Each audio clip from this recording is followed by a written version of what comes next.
All right, welcome back to episode 3 of the Direct Response podcast. On today's show, we have Thomas Koller.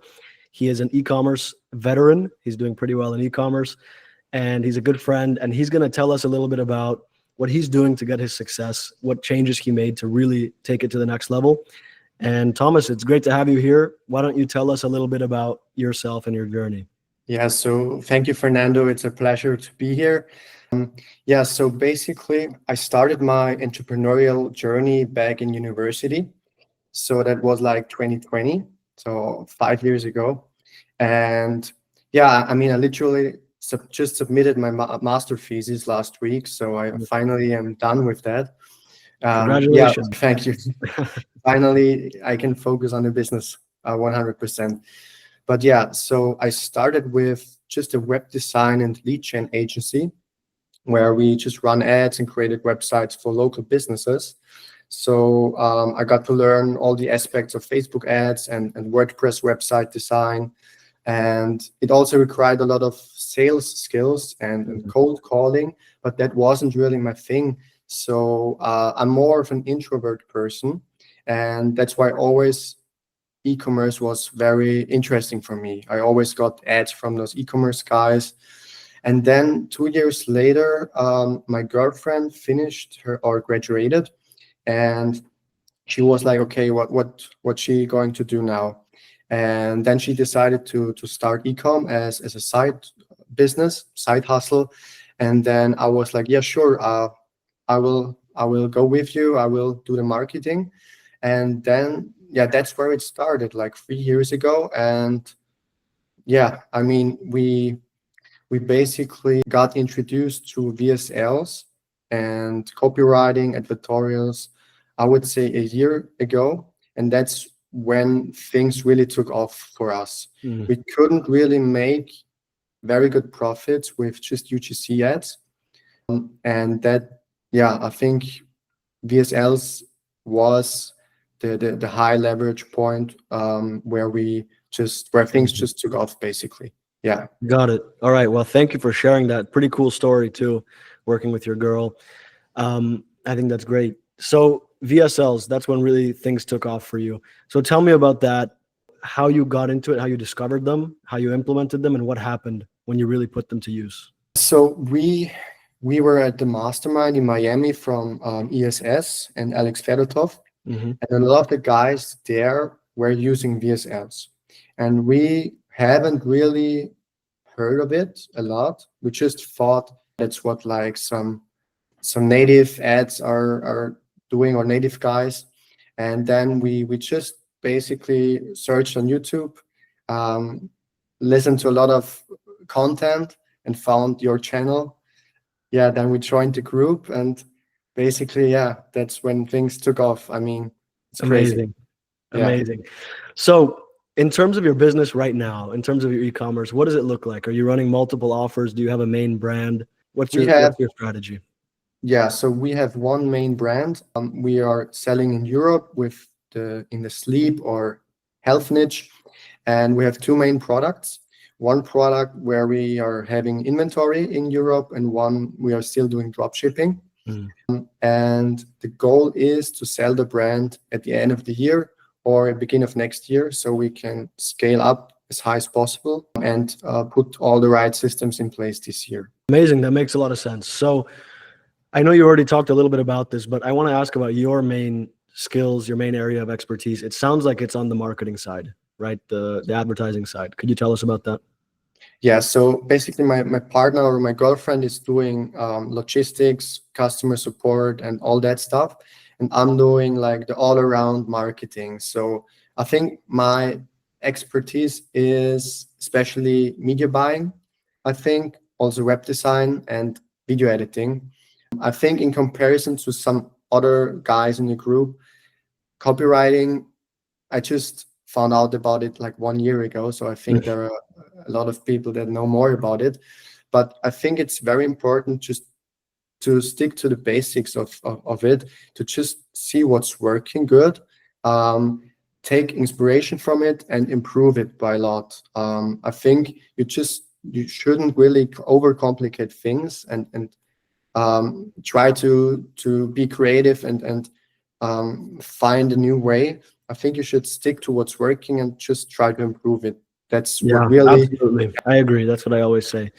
So now, when you were scaling and you started to use VSLs, what were your biggest bottlenecks, the biggest challenges over the last year? You mean just with VSLs or basically Just with the business in general. So when we started to scale in Europe, there's always the VAT problem. I could make a whole podcast just about that. So Yeah. I just want to say, pay attention to it. The VAT nightmare. And always calculate it in your sales price, so you're just 100% safe. The other thing about scaling is inventory planning, because we have one product that's in a warehouse.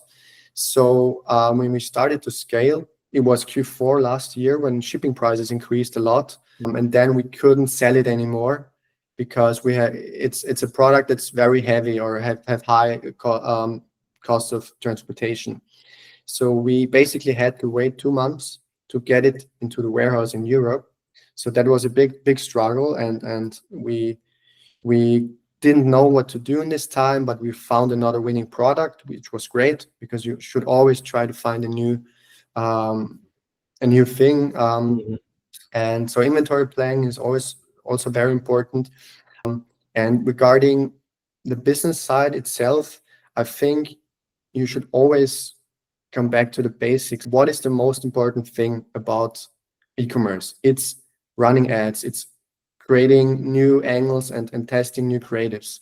I think a lot of people overcomplicate and focus on AI tools and company structure way too early, or VAT taxes. I'm sure it's important, but the only thing that brings revenue are the creatives. And I think you should always have the 80-20 rule in your mind, because that's the most important thing. And regarding VSLs, basically on a daily basis, you should do market research on spy tools, what's working. Always have your competitors in mind with Facebook ads library, searching for keywords that are in your niche. So I think without a doubt, this is the most important thing, just running ads and testing creatives. Amazing. And I agree with you, Thomas. I think that's a great insight. The 80-20, that is the 80-20 for making revenue. So my next question is, when it comes to your VSLs and your funnels, I want to, if you're willing to share a little more in depth, what does your funnel structure look like? Is it the standard advertorial product page, custom checkout, and then upsells? Is that what you're running right now? Yeah. So we run VSLs, short VSLs. We started with 2 or 3 minutes in the beginning to validate it, and then now there are like 5 to 7 minutes. And then we send them to a listicle first when we do the product testing and validation.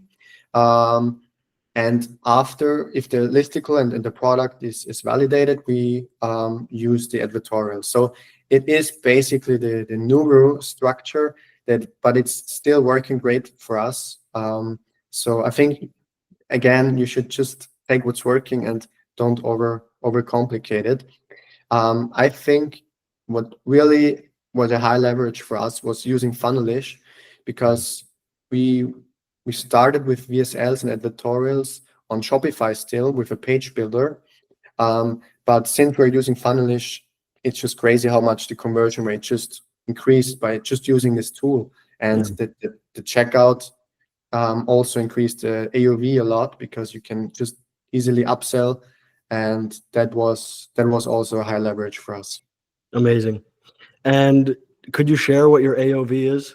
And maybe before and after you changed to Funnelish, if there was a change? Yeah, so like the main product, it was about 80 before, and now it's like 105 by probably just switching to Funnelish. Wow, So that's it's crazy. Very big difference.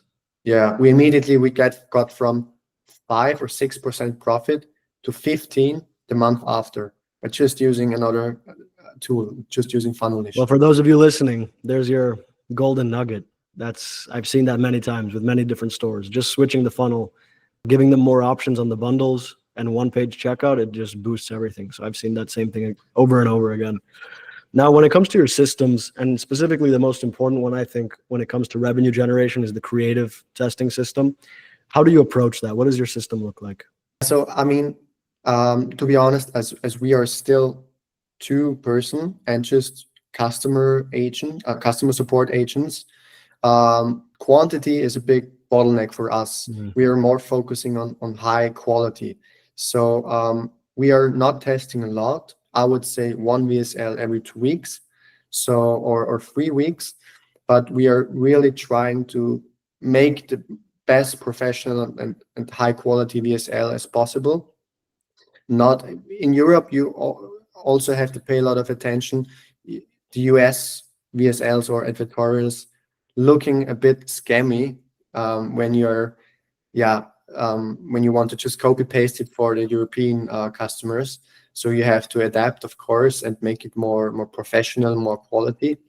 And so the creative system is we are doing market research with ad spy tools, just seeing what has the most engagement in our niche. We are also researching the hooks, and then we are taking the script. And I think what's very important is if you analyze the winning script, you should always highlight the different sections. That's what really helped me to understand everything in detail. You should highlight, okay, what's the hook, the lead, that's probably clear, but what's on the problem side, what's the physical problem, the emotional problem, where is the rock bottom of your customer? Also on the end, when you close, do you have scarcity? Do you have social proof, testimonials? So that helps a lot to create a basic structure. When you have one winning VSL script, you can basically just copy paste it. And then if we find a winner, we are doing a lot of hook testing, because that's just high leverage and not a lot of time consuming. And so we're testing daily new hooks, new visuals to the same winning hook. And that's our day-to-day base, tasks pretty much. Amazing. Yeah. So quality over quantity. And then I'm sure Yeah. you can, over time, build out that system and bring in some people to have both quality and quantity. Yeah, probably that's what's coming for up. sure what we are trying to do in Q4 to finally get more quantity. So yes. Amazing. And do you test your advertorials? Do you mess with your funnel? Do you try different prices, different bundles? We try to test it in the beginning of the product validation, and when we found a basic structure that's good working, we don't really test advertorial side anymore, just focusing on the creatives. That's what we are doing. Yeah, makes sense. Yeah. And in terms of the back end, are you doing email, SMS, retargeting? We are doing no retargeting. We just run static ads and as a broad campaign, and Facebook is doing the retargeting. But we are doing a little bit of email marketing. So we have abandoned checkout flow, post-purchase flow, which I think are the two most important ones.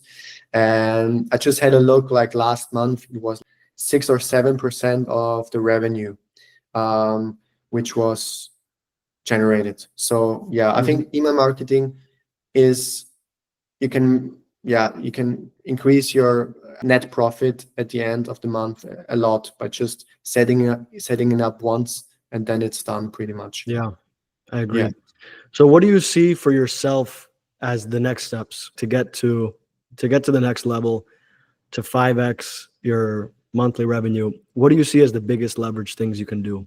For me, it's of course have a lot of more quantity to hire someone or to find someone. Maybe it's a creative strategist, maybe it's a video editor. I think both would be great. So this side of the business, I don't know, it's you're one person or you're two person, and everything you do is working slow, and now you need to hire people. It's I think the idea of it's crazy when you're not used to it. Let's put it like that. So I mean, also we want to sell the brand at the end of Q4. So we need to try to register all the brand stuff, have all the right domains, so all the right systems in place. We also want to expand to other European countries, because I think that's a high leverage just by translating the winning script. And Where are you selling now? we are selling, I think, 80% in Germany, and 15% in Austria, 5% Switzerland. Mhm. But it really was amazing because we took the same ads and it's working because they all speak German, you Yeah. know. So it's a little more easier. But yeah, I think not a lot of people are doing VSLs properly in Europe right now. So I think that's a high, or a good opportunity, which won't last long, I think.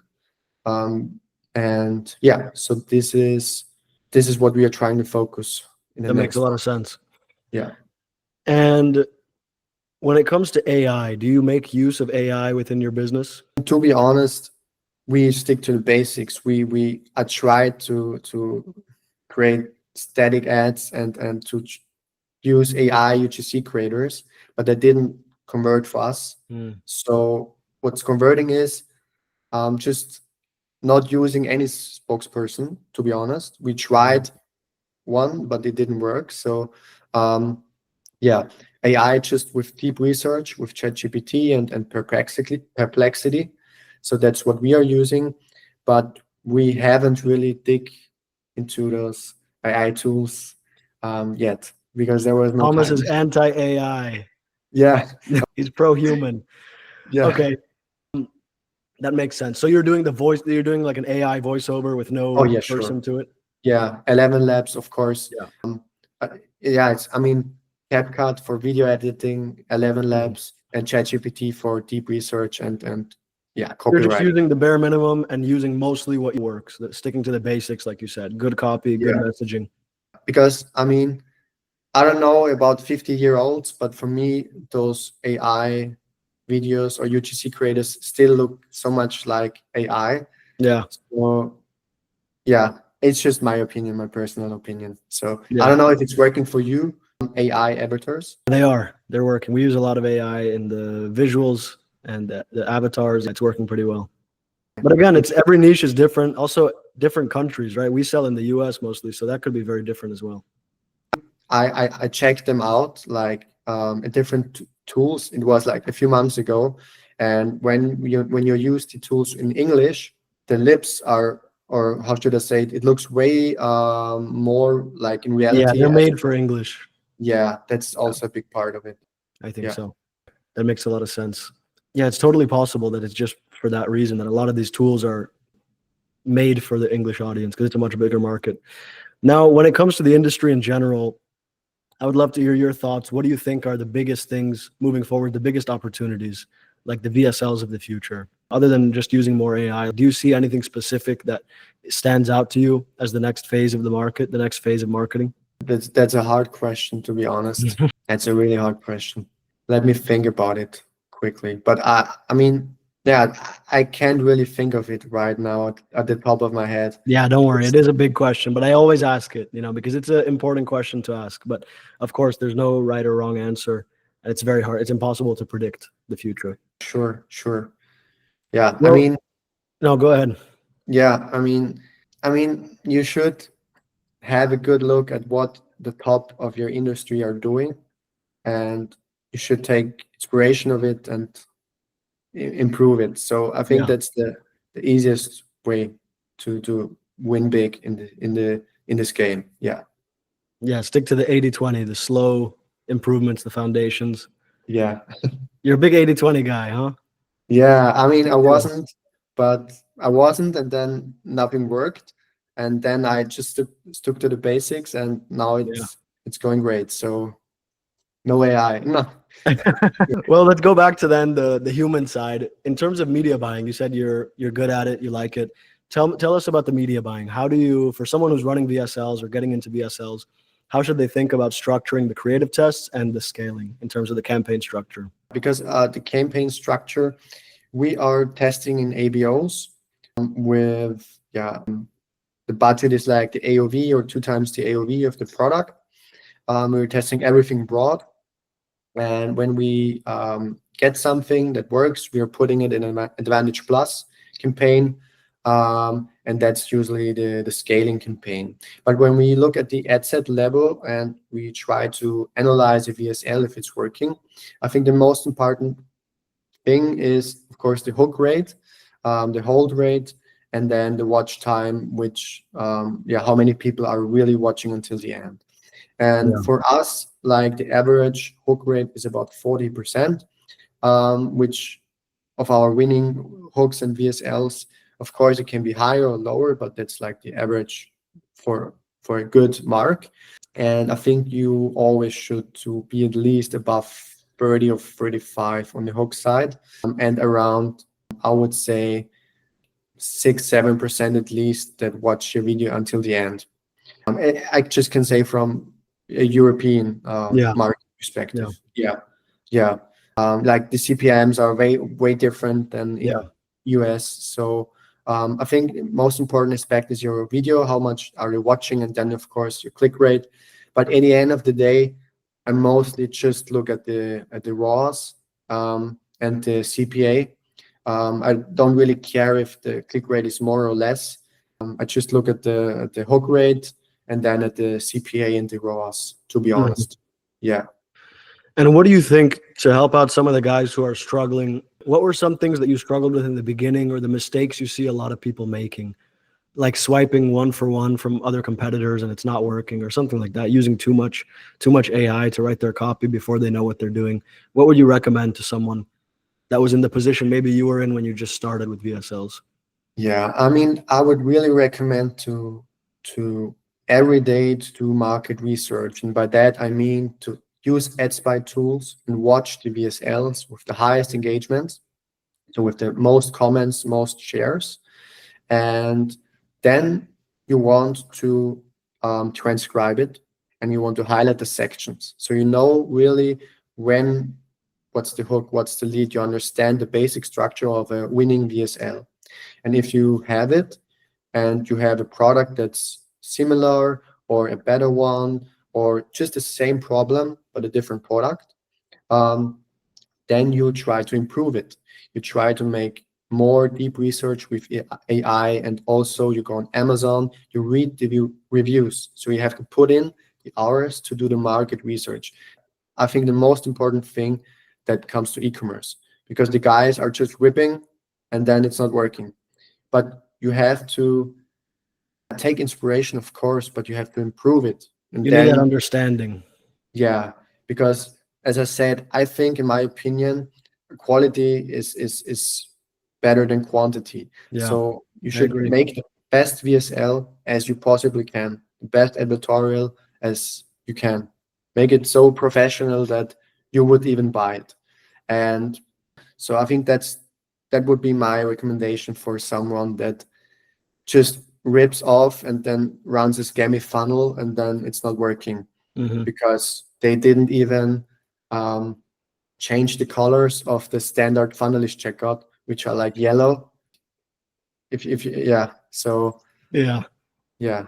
Well, I hope they're listening if those guys are here. Take some advice from Thomas.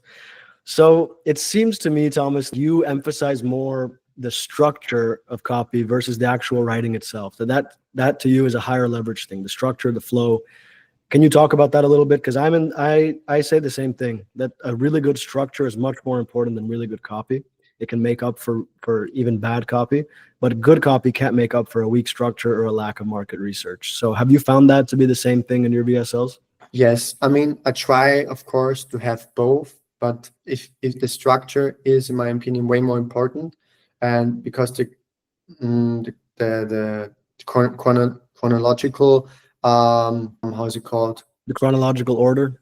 Yeah, the order of it should always be similar, because most winning VSLs have their hook, lead, the same problem, pattern, solution. You should, if I wake you up at mid of, I don't know, 3 a.m., you should know the whole thing. know You should get it tattooed somewhere. Hook, lead, problem. But I agree. I think the problem is the structure is the most important part, and really good market research. So pretty much what you said. And I think that's very good advice for the people who are just getting into VSLs, who want to do higher quality marketing. You have to put in the work to understand structure, and you have to put in the work to understand your market and your avatar. And then the last thing I want to talk about is, we talked a lot about the market research side. How do you use the AI research and the forums to come up with new angles? Because I'm assuming that a lot of your creative tests are, trying out new angles, new approaches to the problem, new ways of framing it, calling out different types of people in your market. So how do you come up with new angles, and how big is that for you compared to just variations of whatever is working?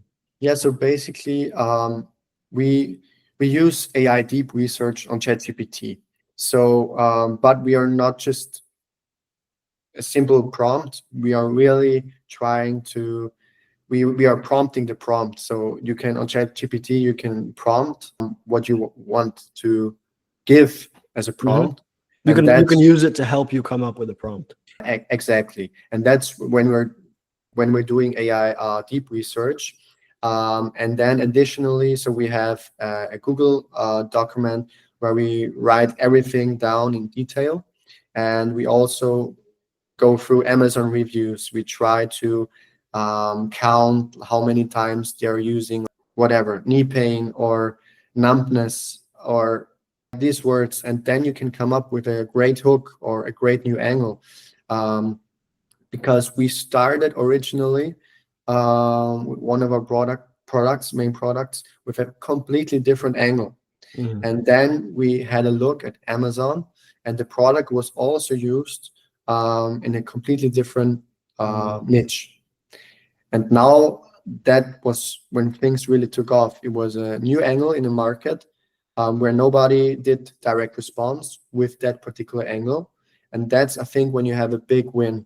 So you should focus on a market where nobody has used this angle as direct response. Yeah. And then it can be a good fit. Yeah. That's what I say often when people ask about saturation, this question everyone's asking about. But just like you said, I say the same thing. If just because they're selling the product doesn't mean anything, are they going after that angle, that pocket with that message? Which oftentimes, even with the biggest products, you can find angles that nobody else is selling with direct response. Even for the knee massager, for the biggest products that are selling 9 figures, you can find, you just got to get creative. Listen to Thomas, put in the effort, do the market research, and you can come up with angles. One angle is enough to do multiple 6 figures a month, even in Europe. It's like we have 2 winning VSLs with like a lot of different hooks, but they are carrying all of our revenue. It's crazy how much one VSL can change your life. As Peter Kell, he's always saying, you're one VSL away from your dream life or something like that. Yeah, it's crazy. Yeah, it's true though. I've experienced that. So now, Thomas, thank you so much for your time, for sharing all this information. I think it'll be very helpful to a lot of people. Now, the last thing I'll ask is, when it comes to the group, the school community, what benefit would you say that you got from it? What did you learn from it, if anything at all? And how did it help? Yeah, I mean, the group is by far the most valuable group I've been in e-commerce, and I've been in a lot of groups and also coaching programs and whatever. I think the course itself is so valuable because then you understand, okay, how VSLs work, how you have to structure, how you have to do the research, and then you have the whole community just based on this. So for me, I just can say 100% it's the most valuable group that I've been. So well, that's amazing to hear, and I appreciate that. Thomas, I appreciate your time. Thank you for coming on, and I wish you a ton of success and have a great day. Thank you so much for having me. See you, my friend.